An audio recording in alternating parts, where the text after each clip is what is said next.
The other guy, it's the Little River Band on the greatest hits of all time, 800 CHAB. I'm Rob Carnie. Thanks for tuning in. This is CHAB 100, the radio special. We've been playing lots of really great old audio, great clips and stuff this morning. Stuff that you probably heard before because we've been gathering the materials since we turned 85 and then 90 and then 95 and now we're 100 and here we are celebrating our 100th anniversary. CHAB went to air for the very first time as 10AB Radio, thanks to the Moose Jaw Amateur Radio Association and the local Kiwanis Club, 100 years ago this weekend. It was April 23rd, 1922. It's a pleasure to welcome now our special guest, the Mayor, His Worship, Clive Tolley, Mayor of Moose Jaw, joining us to talk about the old days on 800 CHAB.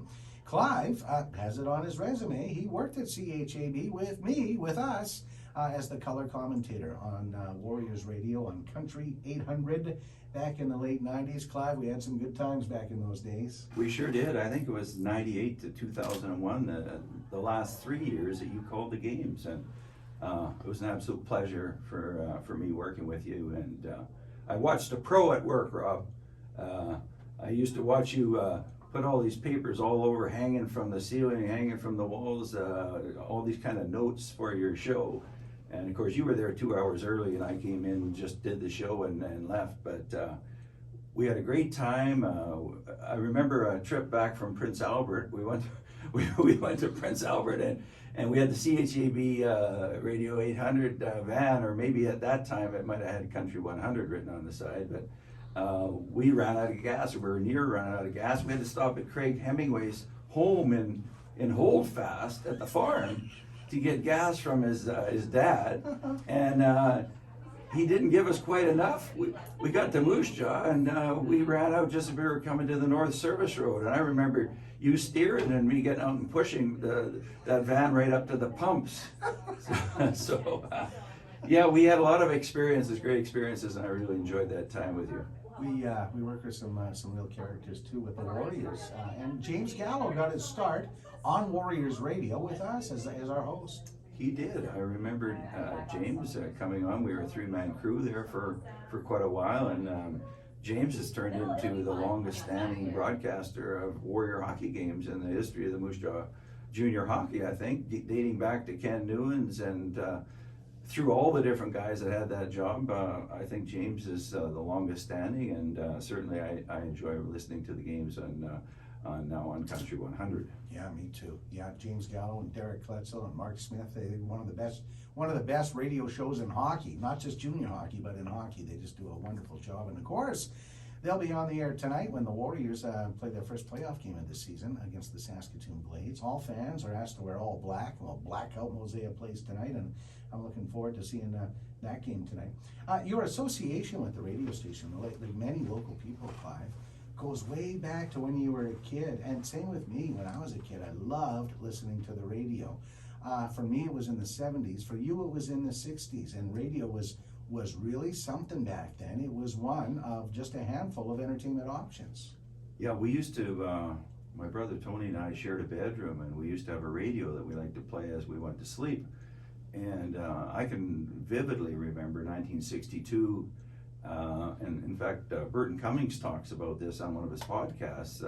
He remembers the British invasion and the Beatles coming on CHAB radio and singing Love Me Do, and became a huge hit here and internationally. And within weeks, I think they released She Loves You, and the Beatles were off and running. And we used to listen every night pretty well, and there was dedication lines back then. So yeah, a few years later after that, I was listening one night, and there was a local kid that we knew, Ken was his name, and he said, I'm going to phone in, and he phones in, and the disc jockey, I can't remember who the disc jockey was at the time, says, how can I help you? And he says, well, I want to send a dedication to Mary at the Nat, and I want it Monster Mash. Mary was a bit of a monster to all us kids because she'd make sure there was no running on the side and no jumping in at the wrong place and all that kind of stuff. So, I remember that vividly, that Mary Larmer got this dedication of Monster Mash. Bet you she was happy. Yeah, she probably give everybody heck the next day. But yeah, we listened to the radio constantly, and then those were the days if you had a paper route, you could afford to get a transistor radio. And then if you had the transistor radio, you picked up the biggest signal, of course, was Radio 800. And we used to listen to Ken Newen's broadcast the Moose Jaw Canuck games, and then as paper boys, we could get a really cheap season ticket, and we'd go to the games, and some of us would have our transistor radio in our pocket and an earpiece, and we'd sit there at the Moose Jaw Canuck games and listen to Ken Newen's broadcast on CHAB radio, all those great Canuck games. I can remember him saying, "Larry Mickey down the wing, a slap shot scores," and Ken Newen's, of course, went on to Calgary and became quite well known in the radio business. Yeah, and to television too at CFCN in Calgary. He carved out a wonderful career. Yeah, and I talked to him years ago. We'll play a piece of him, if not today, in the coming weeks and coming months as we continue to celebrate our 100th anniversary. Over the years too, Mayor Clive Tolley is our guest on CHAB 100, the radio special. Over the years too, you've met a lot of characters that have worked at the radio station and partied with these guys. And you know, when I was just getting into radio, I was in my late teens. There was a guy named Ron St. Clair, who was the sports guy at CHAB, and he spent a couple of years here in Moose Jaw. And later in life, I would hook up with him. He became the voice of the Prince George Cougars, so our paths would cross because I was still the voice of the Moose Jaw Warriors. And he got in touch with me. I had retired from calling the Warriors games on the radio, and he got in touch with me as the Prince George Cougars were coming to town to see if I'd like to get together. And his timing was perfect because you were having a big party, and it was October, it was still nice out, and you were having a party over at your place, and invited all the old crew over, and so St. Clair was able to come and party with us. It was a night I'll never forget, and I'll bet you a night he still talks about. It was like a big reunion for him. He's together with all these Moose Jaw guys that he used to cover over at Memorial Field and cover hockey games at the Civic Center. Yeah, he was a great guy, a great personality on CHAB radio. We called him Sinky, and he was a character. He hosted in his house here up in Sunningdale. He hosted the second annual beach party, and we said, well, when was the first one? He says, well, I just want to call it the second annual so that it sounds like it's established. But he actually had a truck come with sand, and he opened the basement windows. And he shoveled sand into the basement, created a completely sand floor in the house. Then he had a mural artist do a complete mural of all there was an unfinished basement, just gyp walls gyp rock on the walls. And he had painting of palm trees and water and stuff. And he turned the laundry room into a bar. He cut a hole in the wall so that you could serve drinks out of the laundry room. And we had Dennis Nelson and a few other guys bartending, and it was a wonderful party. And he was one of the great characters at CHAB, and I still stay in touch with him. He lives in Prince George, and he sells cars, and he's had a good life. Yeah, what a character. Yeah, second annual beach party. There was only ever one. Just a great story. Hey, we'll take a time out and be back with more from Mayor Clive Tolley on CHAB 100, the radio special. Welcome back to CHAB 100, the radio special. Mayor Clive Tolley joining us on the air today as we kick off our celebrations. Today's just the first day of what will be a year-long celebration. We've got special promotions and special prizes coming up this summer, and we'll be having a special event in the fall. So this is just really kicking it into first gear. CHAB 100, the radio special. It's been a pleasure to have a number of guests on this morning, including longtime CHAB radio host and manager Barry Weiss, and our general manager Leslie Campbell, who got her start here at the radio station in the broadcast business, and Mayor Clive Tolley, of course, joining us right now.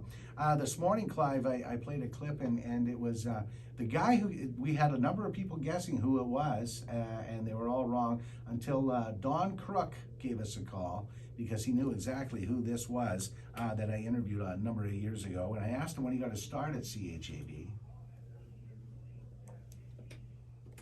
Probably 58, 59, somewhere in there. And seriously, that's what I did. I emptied the garbage cans, and I went and got the coffee. I did whatever they wanted me to.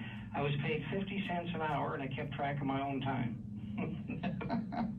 And you went on, of course, to... You know what, I used to put in 40 or 50 hours a week. That, of course, is Fergie Oliver in a conversation we had as we celebrated our 85th anniversary some 15 years ago.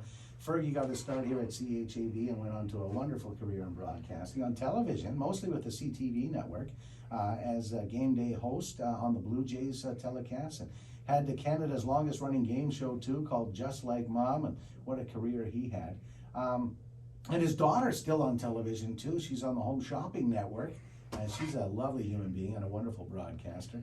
And it was Don Crook who recognized that was Fergie. He called in and said, well, that's Fergie Oliver. I grew up with the guy. I played hockey with the guy. Yeah. So there's some real great memories. You mentioned Ken Newens. He used to listen to him calling the Canucks games. And I also remember a story you tell about your hero, the late George Hunchak, who was one of the best hockey players to ever come out of Moose Jaw. Oh, he was fantastic. We were spoiled here in Moose Jaw. We had the Saskatchewan Junior Hockey League with Moose Jaw Canucks playing in it, and we had the Saskatchewan Senior Hockey League with the Moose Jaw Claymores. And little story George told me, I said, where did this name Claymores come from? And he says, well, I was playing for Toronto Maple Leafs farm team in Kansas City, and he says, and we had the blue and white uniforms with Claymores, and we were the Kansas City Claymores. And he says, and the team folded, and I thought, I'm not making the NHL right away. I'm in love with a girl in Moose Jaw. I'm going to return to Moose Jaw, get married, have a family, and work at the railroad. And he says, I said to the trainer, what's going on with the sweaters? The trainer says, I don't know. So he says, well, give them to me. And he took a white set and a blue set and put them in the back of his car and a bunch of equipment, and he brought it back to Moose Jaw, and he founded the Moose Jaw Claymores.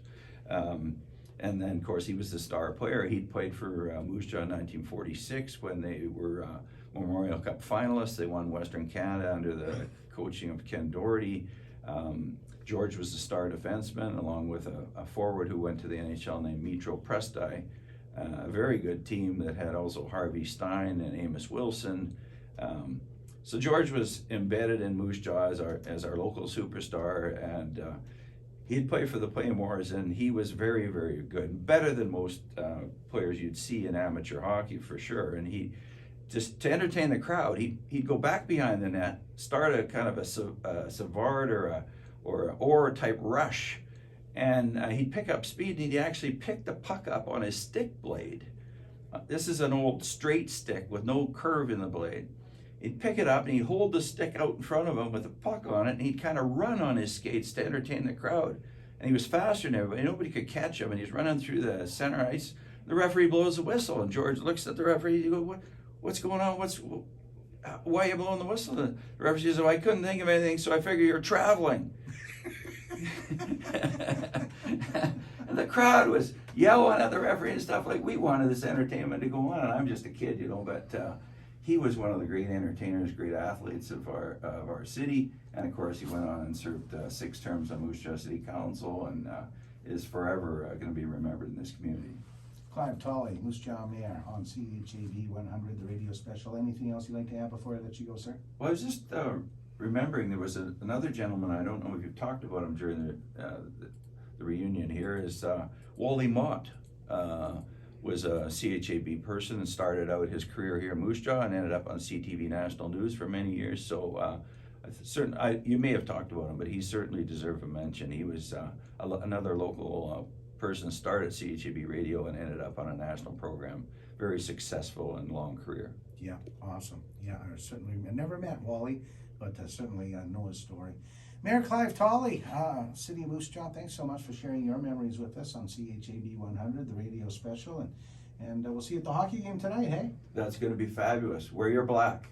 Right on. Blackout at Mosaic Place as the Warriors open up the playoffs against the Blades. Thank you, my friend. Have a great day. It was my pleasure, Rob.